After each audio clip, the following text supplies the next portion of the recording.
Good afternoon बच्चों, class 9 के students.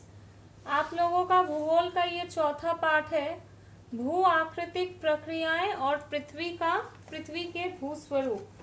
ठीक है, तो इस पाठ में हम लोग पढ़ेंगे भू आकृतिक प्रक्रियाएं और क्या क्या है, और पृथ्वी के जो भूस्वरूप हम लोग देखते हैं, पृथ्वी का जो भूस्वरूप हमारे सामने है, हम जो देखते हैं उसको बनाने में इनका क्या भूमिका है, इनकी क्या भूमिका है, इनका क्या रोल है। ठीक है, अब आप लोग जानते हैं कि पृथ्वी के सतह पर दो तरह की शक्तियां काम करती है। मान लीजिए ये पृथ्वी का सतह है, तो इस पर दो तरह की शक्तियां काम करती हैं। ठीक है, ये दो शक्तियां क्या क्या है? एक है आंतरिक शक्तियां जिसको हम लोग अंतर्जात बल कहते हैं। क्या बल कहते हैं? अंतर्जात।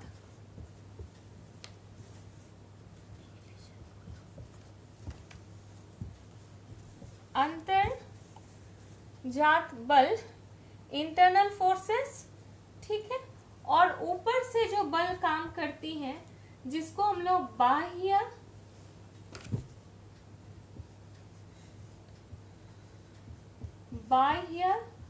शक्तियां या बहिर्जात बल।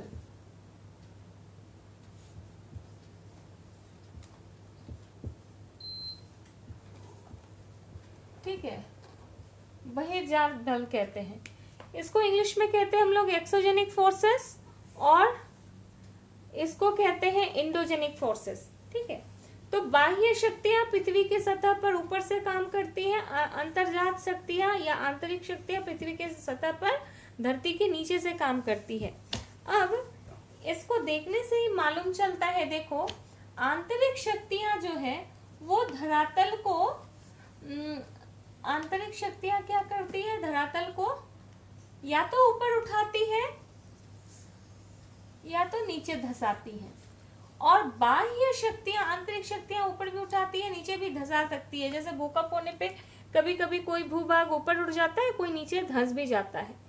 बाह्य शक्तियां क्या करती है? बाह्य शक्तियां ना इस ऊपर उठे वाले भाग को काट के छाट के लेवल करती है।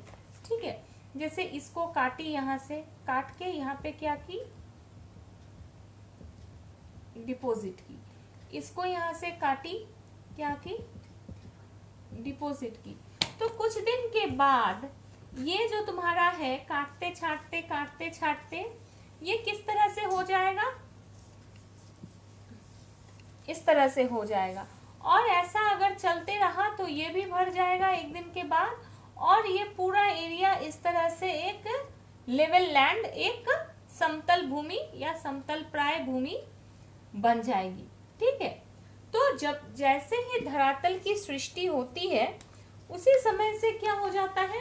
अपर्दन अपक्षय की जो प्रक्रिया है वो शुरू हो जाती है। उसका मेन मोटो क्या रहता है? जो भी उबड़ खाबड़ है उसको ठीक करना। ठीक है, तो अंतर्जात और बहिर्जात शक्ति समझ में आया। इसको बाद में हम लोग जब पढ़ेंगे, क्वेश्चन आंसर्स देंगे, उस समय इसको हम लोग लिख लेंगे कि अंतर्जात और बहिर्जात शक्तियां क्या है। ठीक है, तो ये जो धीरे धीरे जो ये लेवलिंग होता है, इसको हम लोग क्या कहते हैं? तल संतुलन। ठीक है, इसको हम लोग क्या कहते हैं? तल संतुलन या समतल स्थापन। ठीक है, इसको हम लोग कहते हैं तल संतुलन या समतल स्थापन या अनावृतीकरण। तल संतुलन या समतल स्थापन, माने इसको समतल बनाना। ठीक है, समतल स्थापन माने होता है समतल बनाना, या हम लोग इसको क्या कहते हैं? अनावृतीकरण।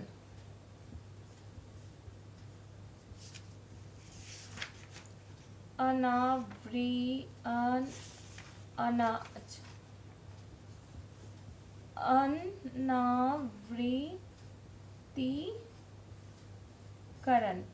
ठीक है, इसको इंग्लिश में कहते हैं डेन्यूडेशन। ओके, तो इसका मेन उद्देश्य क्या रहता है? ये जो ऊपर उठे वाले भाग है इसको काट छाट करके यहाँ पे गिराना, ठीक है, और इसको क्या है, पूरे एरिया को लेवल करना, समतल प्राय मैदान में बदलना, ठीक है। तो समतल स्थापन की जो प्रक्रिया होती है उसको हम लोग क्या कहते हैं? ग्रेडेशन, ठीक है, ग्रेडेशन कहते हैं। अच्छा, तो अंतर्जात बल क्या करती है?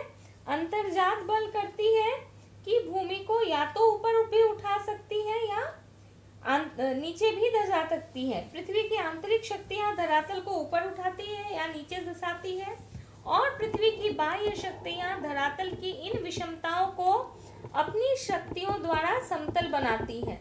मतलब ऊंची भूमि को काटकर समतल बनाती है, तो नीची भूमि को निक्षेप से भरकर समतल करती है। मतलब मुख्य उद्देश्य रहता है कि इसको समतल बनाए, ठीक है।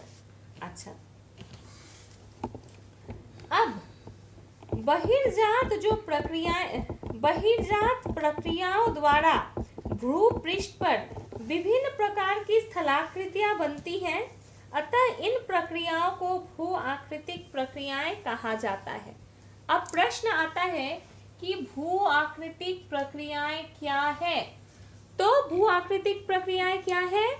बहिर्जात क्रियाओं द्वारा भूपृष्ठ पर विभिन्न प्रकार की स्थलाकृतियां बनती रहती हैं।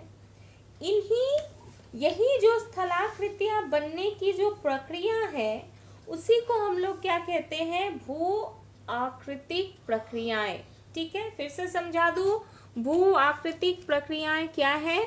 तो भू आकृतिक प्रक्रियाएं क्या है? बहिर्जात शक्तियों द्वारा धरातल पर विभिन्न प्रकार की आकृतियां बनती रहती हैं, और इन आकृतियों के बनने का जो प्रोसेस है, जो प्रक्रिया है, उसको हम लोग क्या कहते हैं? भू आकृतिक प्रक्रियाएं, ठीक है। अच्छा, अब इन प्रक्रियाओं को हम लोग दो भागों में बांट सकते हैं, ठीक है। तो भू आकृतिक प्रक्रियाओं को हम लोग दो भागों में बांट सकते हैं। कौन सा दो भाग? एक है आपका निम्नीकरण और दूसरा है अधिवृद्धिकरण। भू आकृतिक प्रक्रियाएं समझ में आ गया? जो विभिन्न प्रकार की आकृतियां बनती हैं उनके बनने का जो प्रोसेस है उसी को हम लोग प्रक्रिया, भू आकृतिक प्रक्रिया कहते हैं। भू आकृतिक प्रक्रिया में क्या आता है आपका? इसी का दूसरा नाम है अनावृत्तिकरण।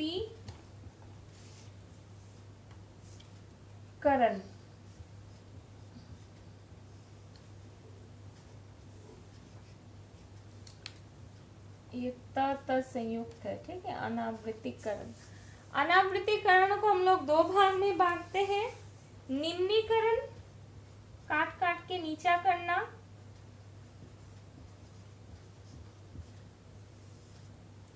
और दूसरा है अधिवृद्धिकरण या ऊंचा करना।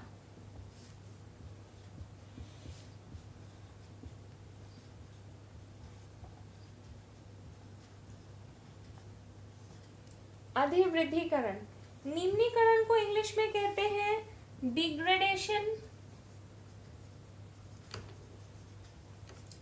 और अधिवृद्धि को कहते हैं अग्रेडेशन, ठीक है। अब निम्नीकरण में क्या होता है पहले समझाई। जो ये जो ऊपर उठे वाले पार्ट है इनको जो हम लोग काट काट के जो छोटा करते हैं, इसका हाइट क्या हो जाता है? कम होता जाता है। इसको हम लोग कहते हैं निम्नीकरण। ये हाइट जो यहाँ पर थी पहले, ये कट के क्या हो गई, ऐसे हो गई। और अधिवृद्धि ये यहाँ पे बढ़ते जाता है, तो इसका हाइट जो पहले ये था, ये अभी ये हो जा रहा है। मतलब इसकी ऊंचाई क्या हो रही है, बढ़ रही है। तो ऊंचाई अगर बढ़ता है तो उसको हम लोग अधिवृद्धि कहते हैं, ऊंचाई अगर घटता है तो उसको हम लोग क्या कहते हैं, निम्नीकरण कहते हैं। ठीक है, समझ में आया। तो ऊंचा भाग बाह्य शक्तियों द्वारा अगर कट छट के छोटा होता रहता है तो उसे निम्नीकरण की प्रक्रिया कही जाती है। और नीचे धंसा भाग अगर निक्षेपण द्वारा निक्षेपित होते होते उनकी ऊंचाई बढ़ती है तो उसको अधिवृद्धिकरण कहते हैं। क्लियर है ये? ओके। अब हम लोग थोड़ा देख लें एक चार्ट के माध्यम से कि समस्थल स्थापन में बहिर्जात प्रक्रियाओं का क्या महत्व है। निम्नीकरण और अधिवृद्धिकरण समझ में आया। निम्नीकरण 3 तरह से होता है, अपक्षय, अपर्दन और भूस्खलन।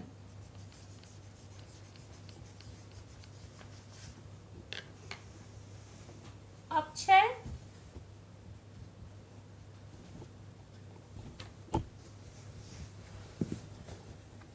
अपर्दन और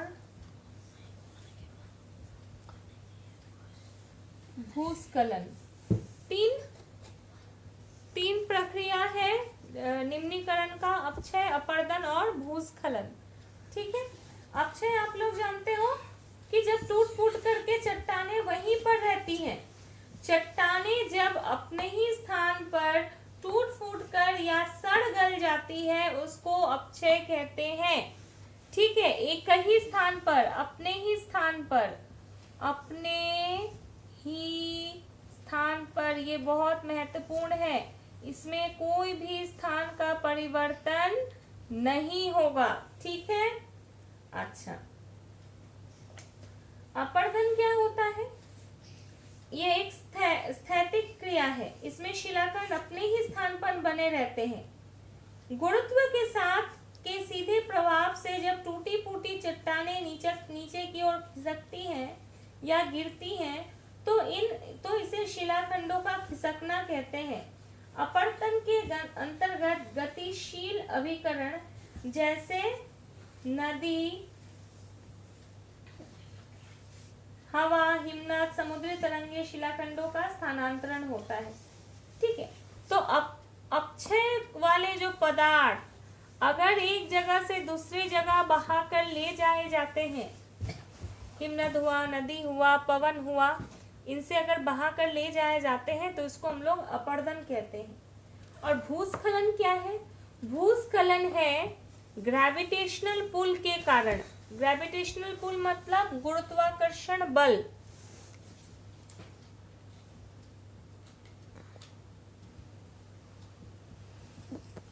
गुरुत्वाकर्षण बल के कारण अगर अपर्दित या अपक्षयित पदार्थ जो है नीचे की ओर खिसक करके चला जाता है तो उसको हम लोग भूस्खलन कहते हैं। ये कोई आपका अपर्दन के, नदी, हिमनद इन सब के कारण नहीं होगा, बल्कि गुरुत्वाकर्षण बल के कारण होगा, सिर्फ और सिर्फ गुरुत्वाकर्षण बल के कारण।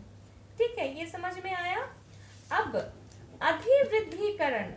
अधिवृद्धिकरण किससे होता है? ये जो मैं अधिवृद्धि लिखी हूं ये किसके द्वारा होता है? इसमें देखो, अपर्दन और निक्षेपण दोनों ही प्रक्रियाएं सहायक होती है। इसमें क्या होता है?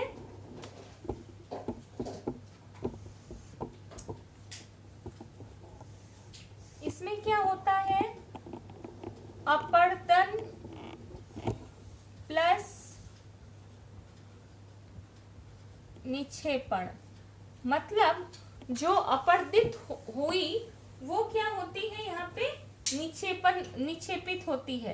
किनके द्वारा अपर्दित होती है? तो बहता हुआ पानी, यानी बहता हुआ पानी किसमें होती है? नदियां और हिमनद और पवन, अंडरग्राउंड वाटर मतलब भूमिगत जल,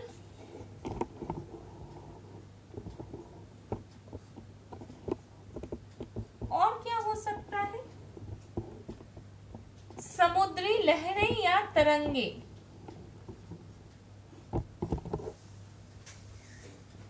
इनके द्वारा क्या होती है, अपवर्तित होके आती भी है और इनके द्वारा जमा भी होती है। मतलब अनावृतीकरण या तल संतुलन या समतल स्थापन तीनों एक ही है। ठीक है, तो अनावृतीकरण का काम किससे होता है, निम्न को, इसको हम लोग दो भाग में बांटते हैं, निम्नीकरण और अधिवृद्धिकरण। निम्नीकरण माने नीचे धंसना, अधिवृद्धि माने होता है, देखो ये माने होता है नीचे धंसना, ये माने होता है ऊपर उठना। ठीक है, अच्छा अब निम्नीकरण किससे, तीन प्रकार से हो सकता है, अपक्षय, अपरदन और भूस्खलन। अपक्षय क्या होता है, जब चट्टान अपने ही स्थान पर टूट फूट या सड़गल जाती है तो उसको अपक्षय कहा जाता है, ये एक स्थैतिक स्थिति है। अपरदन क्या होता है, टूटे फूटे चट्टान जब नीचे की ओर खिसक जाती है या हिमनद, बहता हुआ पानी या भूमिगत जल, पवन, समुद्री लहरों के द्वारा दूसरी जगह बहा कर ले जाई जाती है तो उसको अपरदन कहते हैं। टूटा फूटा चट्टान अगर गुरुत्वाकर्षण बल के कारण नीचे की ओर लुढ़क करके चला जाता है तो वो क्या है, आपका भूस्खलन। हो गया, क्लियर है। इन तीनों से क्या होता है, निम्नीकरण होता है, ऊंचाई घटती है। अधिवृद्धि क्या कैसे होता है, जब अपरदन होता है और अपरदन करके लाती है कौन, नदियां, हिमनद, पवन, भूमिगत जल, समुद्री लहरें। इनसे क्या होता है, जब निक्षेपण होता है तो क्या होता है, ऊंचाई, हाइट बढ़ती है, इसको हम लोग कहते हैं अधिवृद्धिकरण। ठीक है, इतना समझ में आया। अब पृथ्वी के विभिन्न स्थल स्वरूप, different landforms of the earth, या मुख्य, पृथ्वी के मुख्य स्थल स्वरूप।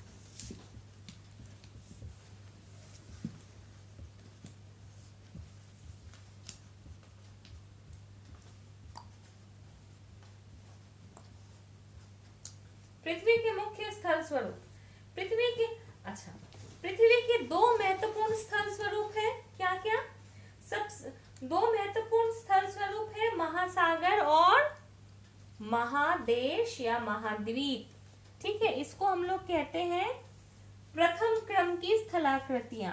प्रथम क्रम की स्थलाकृतियां क्या क्या है, महासागर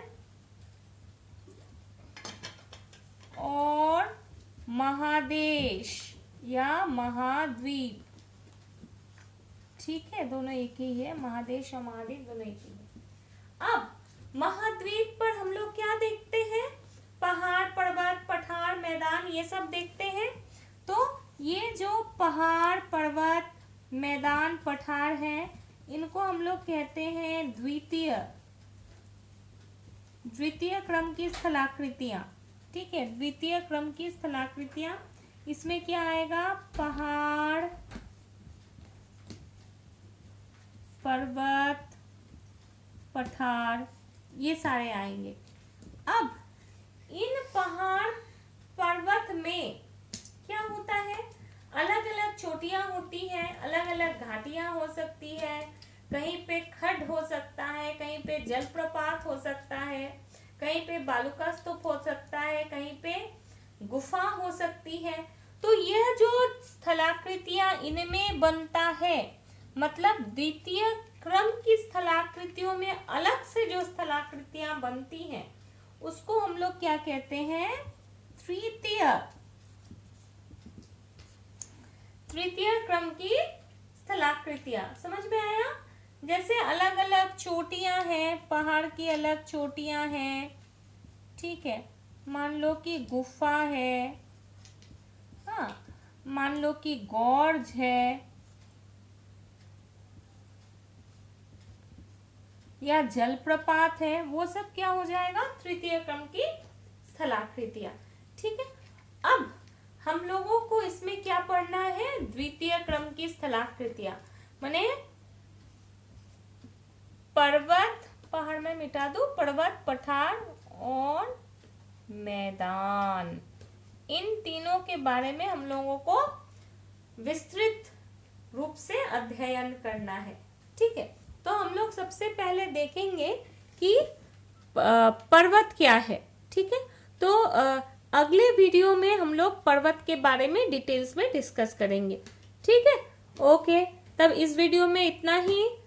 घर में रहना, सेफ रहना, बिना कारण अकारण ही बाहर नहीं निकलना, और जो जो सावधानी बरतने को कहा जा रहा है, हाँ, टाइम टू टाइम हाथ धोना है, अपने चेहरे के किसी भी भाग को बिना हाथ धोए नहीं छूना है। ठीक है, जो भी बातें टीवी पे बताई जा रही हैं या किसी तरह से तुम लोग सुन रहे हो, उसको एकदम अक्षर बाय अक्षर पालन करना है। ठीक है, ठीक है बच्चों, थैंक यू।